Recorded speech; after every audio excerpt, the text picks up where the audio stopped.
Můžu k tomu říkat nějaký komentář? Ne. My právě měníme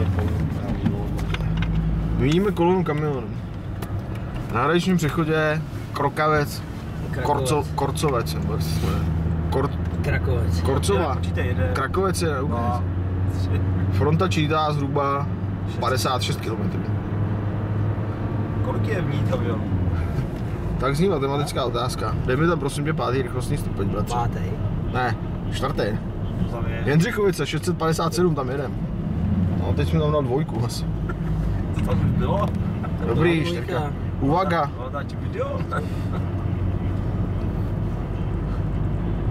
Takže jedeme, už jsme ujeli asi. Že se podát do zádu takhle. Kamerou chcete vidět, jak to je v zádu, ta kolonka? Ne. Už to bylo ty kamiony. Tady máme monumentík, kde musíme chodit na ní se vytáčet na něj, vyfoťovat. Tak.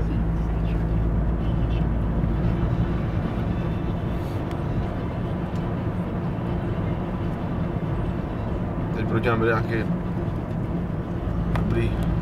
To čelňák, ne? Je aktivaci airbagu, všechno bych mohl natočit. No, to dáme do volova, jestli to všechno funguje. A tady je napsáno Korcová. Korcová a na druhé straně hranice se to jmenuje Krokavec. Volně přeloženo Koktavec. Teď uražený zrcátko. To značíte? Naražená olejová vana.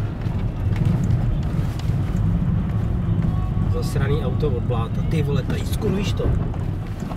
Tak proč to dáš tomu klevovi, když máš stejně křivět tu kameru?